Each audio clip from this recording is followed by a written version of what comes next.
charge that both Jews and Greeks are under sin. That's what Paul's already outlined. So he's asking, the Jews are basically, he's answering as a Jew himself, or we, Paul uses that royal we idea, are we better than they? Better off? Are we better off than the Gentiles? And he answers what? No. No. Because what? All are under sin. All are under sin. And so that's what he's been lining out. And so now he's coming down to this final verdict. Now, this is different from the passages we looked at last week. I mentioned earlier that the Jews did have an advantage of having the law, but they didn't keep it. So this question now is different because it said, are we better than they? No. Because they did have the law, but they had not kept it. So he's using this word, or under sin. Now, that idea of under sin means you're under the power, under the control of sin. Under the control of sin in their lives. And he's taken this time in chapter 2 to outline it for the Gentiles and the Jews as well. And this is the first time in Romans that we see Paul use the word sin. This is the first time sin comes up in all this discussion. He's outlined specific things, but he's not referred to sin until this passage here, because he's going to talk about more and outline more about that later. Talk about the price that had to be paid for sin. So he puts that all together. So they're under this power of sin. So there's no contradiction between this passage, chapters 3, 1, and 2, versus verse 9. He's talking about a different aspect of it, but he wants them to know that, they're not better off just because they had the law. They're not better off. They're all still under sin. And that's what he wants them to understand. So he makes that declaration there as he moves forward. So thoughts or comments on that? So naturally what he says is he's going to have some objection. Obviously the Jews are going to object. We talked about, and we talked about their attitude last week a lot, about they had the law and there might have been some arrogance about it. They felt like regardless of, God was going to take care of them regardless, because they had the law and they were God's chosen people. So he knows he's going to have some objections from the Jews.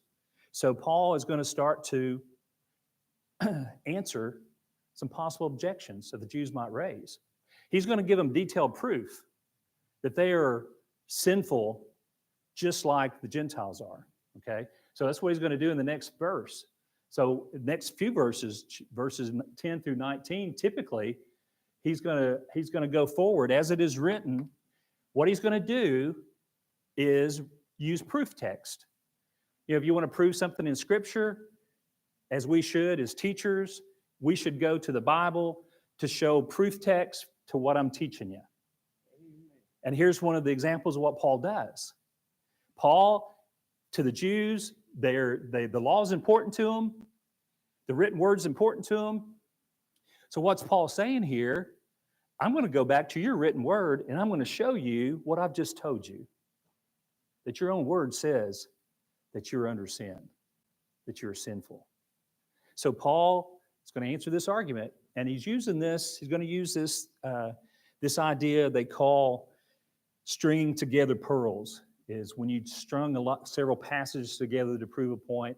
One commentator says it was a term they used to string together pearls. Today we would say a string of proof text. You're going to string these passages together to teach the point that you're trying to make. And Paul's going to do that. Paul's going to quote from Psalms. He's going to quote from Isaiah. And he's going to quote other passages from the Jews' own writing as proof text of what he's telling them, that you're under sin, you're sinful. And he's got to convince them of that to know the message moving forward, to what you need to do about it. Because your law can't handle this problem. The law can't handle the problem that you're sinful. You have the law, you were given the law, but you're sinful, and the law can't solve that problem. Okay? And that's going to be an essence of what Paul's going to get into now. Greg?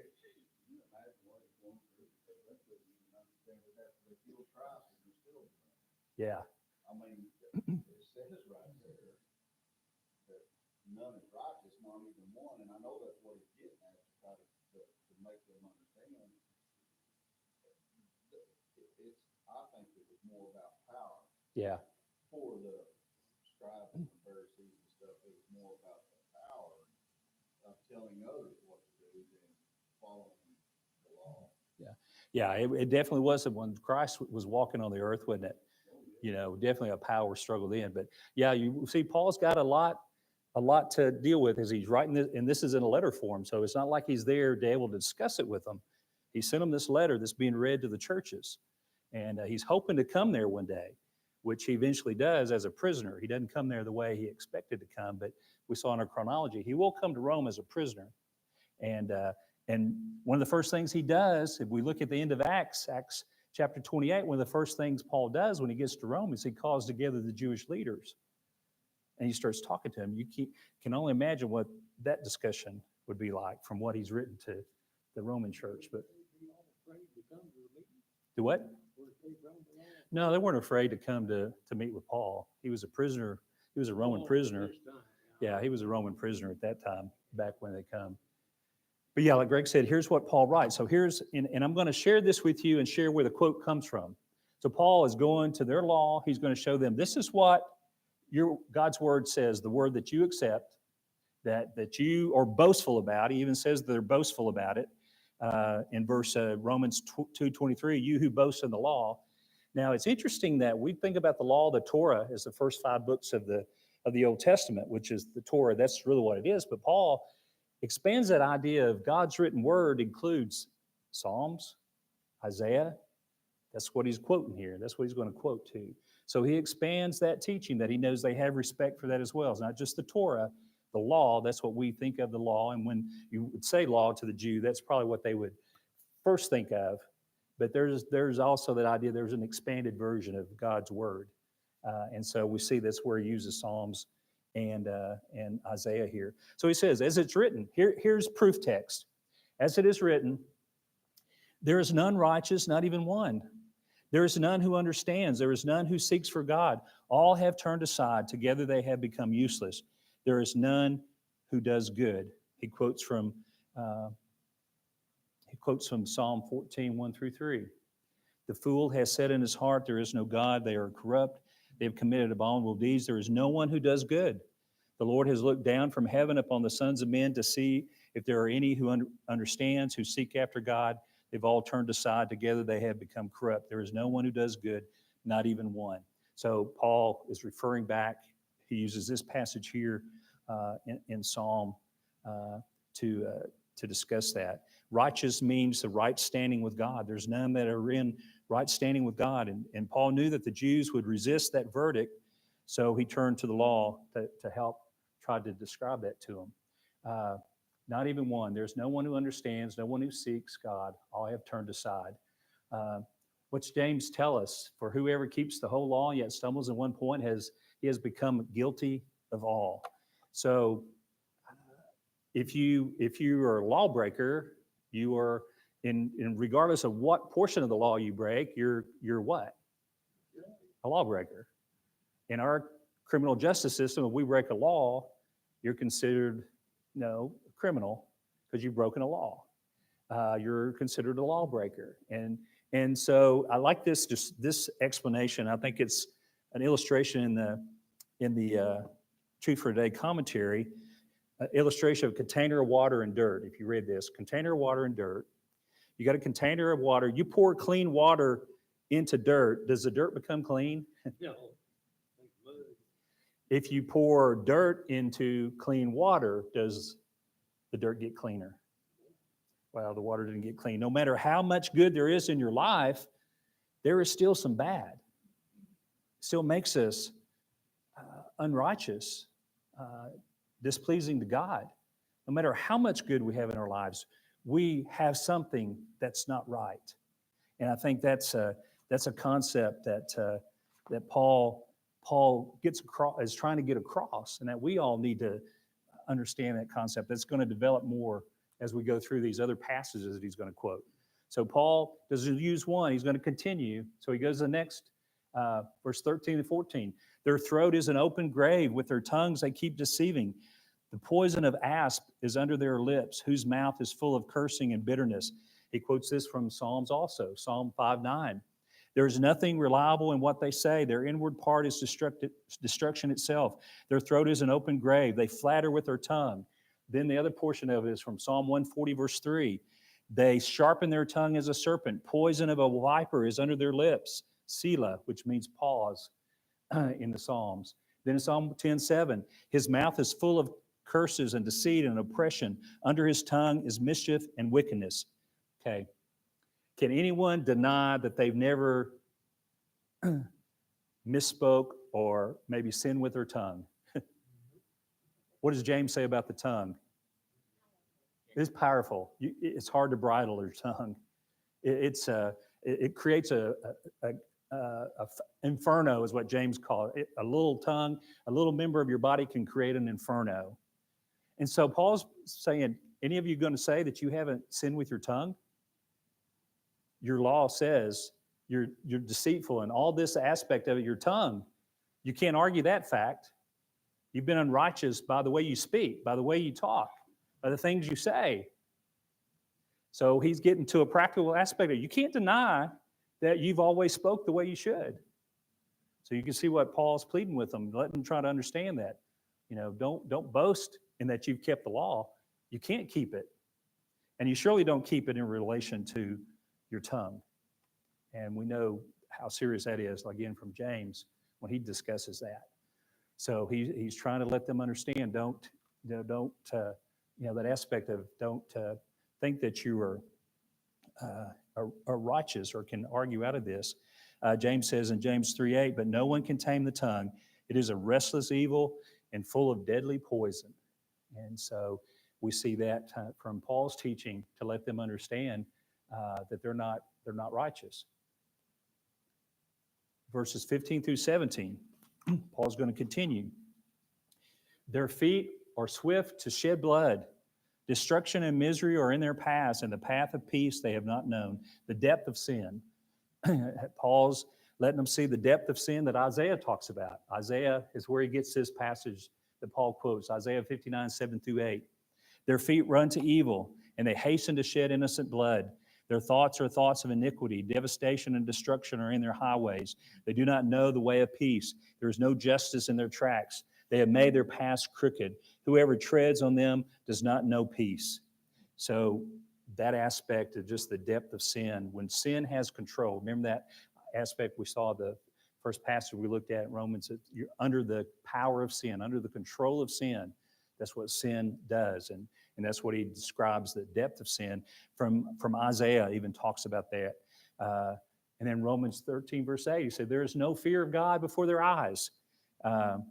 As he's talking about the idea of no respect for God. And he uses that from Psalm 36:1. Transgression speaks to the ungodly within his heart. There is no fear of God before his eyes. So he's using their own law to explain to them how they're unrighteous. They're no better off than the Gentiles, okay, who they would boast and brag that they're better than the Gentiles.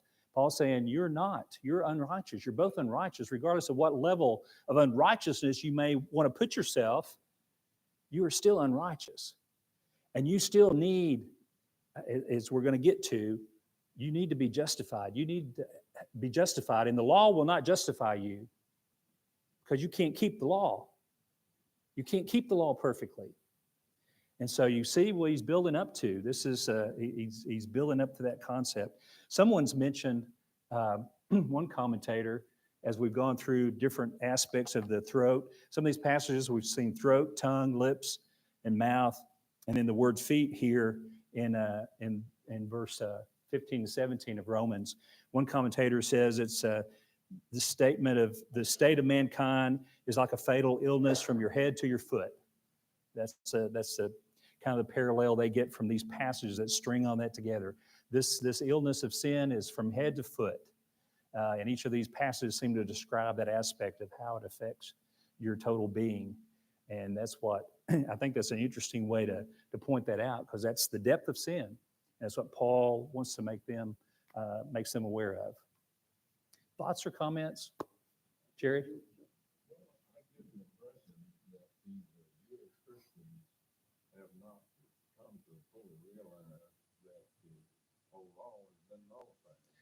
They have not. They have not.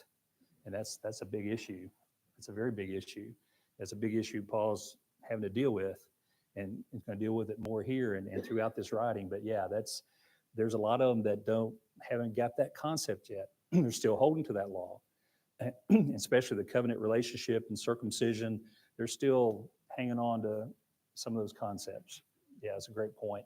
And we'll see more of that argument develop as Paul gets on into this letter. But you're right. They don't, thinking, and we try to put ourselves in their mindset from what we know from they're having a tough time letting go of that. And so, and more so with what Paul's fixing to tell them, probably too. Other thoughts or comments? Good thought, Jerry. To me, it's a kind of transition period. It's very much a transition period. There was a transition, the early church, there was a long transition period, and the Jews and Gentiles reconciling, coming together through Christ and breaking down those barriers that they've had forever. I mean, you don't break down barriers real quick, do you? Especially we're talking about hundreds and hundreds and hundreds of years of animosity and division. And it takes a while to break those barriers down. Now, the power of Christ can do that. It's the only thing that can do it.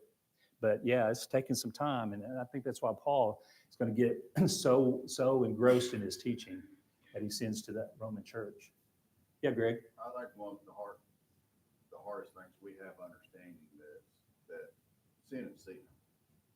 We as humans, even they did, try to justify, well, it was just one little white lie. It wasn't, and it wasn't like I went out and killed somebody, but that one white lie is the same in God's eyes as killing somebody. Yeah. I mean, sin is sin, but we try to justify. Exactly. And we do that to try to make ourselves feel better. Well, it's not like I killed somebody. Right. Yeah. So, I mean, but we need to understand that even that one little white lie, we need to pray for forgiveness for that, right? Because there's danger that sin takes control, and that leads to other things, Yes, doesn't it? that one little white lie leads to another white lie, to another, and then lies just start stacking up. But you hit on a really good point, because the Jews felt like they were morally superior than the Gentiles. I mean, they didn't, and we studied extensively in chapter 2, they didn't practice some of the things the Gentiles did, like you're saying. So they did feel morally superior, and Paul's trying to cut through that. No, I've told you, all have sinned and fall short of the glory of God. So yeah, that's a good point. I think he's climbing an uphill battle because they didn't even understand that when Christ was alive and Christ was trying to explain it to them. Yeah, it's going to be interesting. Yeah, moving forward in the book, but obviously the church grows, so he makes some inroads, but yeah, we can see the uphill battle that he's got in that regard. Now, one thing I do want to mention. This passage is used a lot. The Romans 3 particularly, to teach total hereditary depravity, that you're born in sin, infants born in sin. And they use this because of Paul's language about you're all, we're all sinners.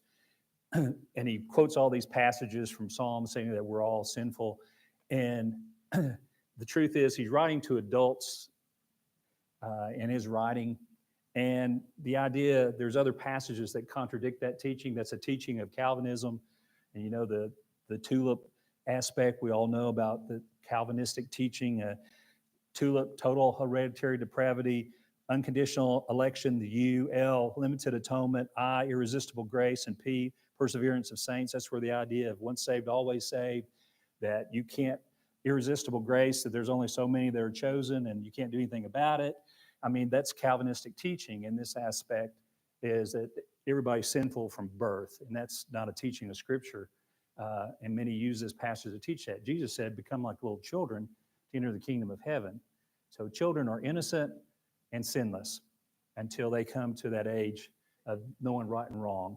And Ezekiel 18:20, the prophet Ezekiel says, the person who sins will die. The son will not bear the punishment of the father's iniquity, nor will the father bear the punishment for the son's iniquity.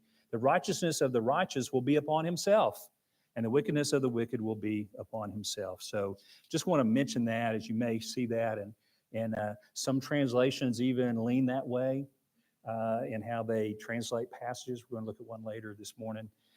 So just want to keep you that in mind, that if you read that in a commentary or something, that's where that's coming from. But that's not what Paul's teaching. The psalm that's written to adult readers and talking about that, and it contradicts other teaching. So, your comment? Yeah.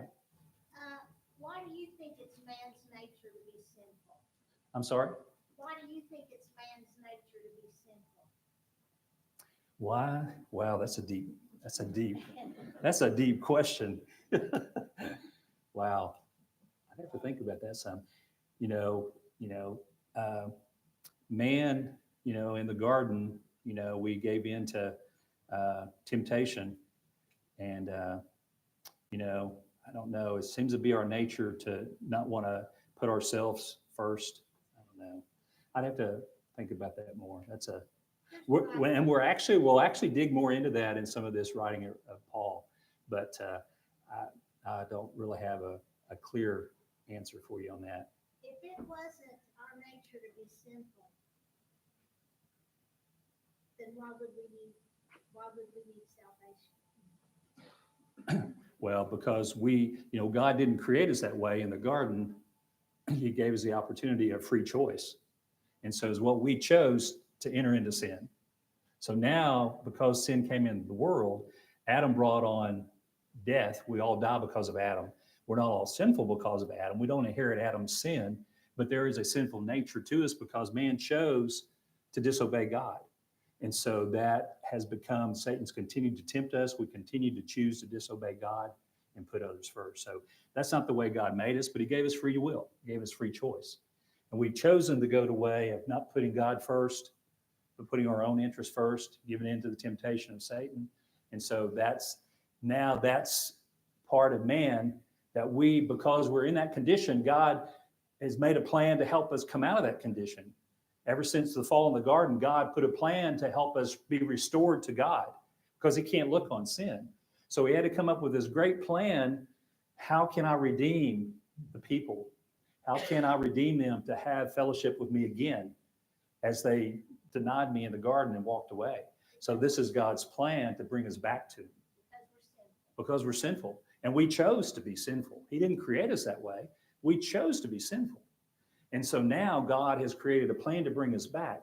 And probably a good lead-in, that's what he's trying to let the Jews understand. We're all sinful.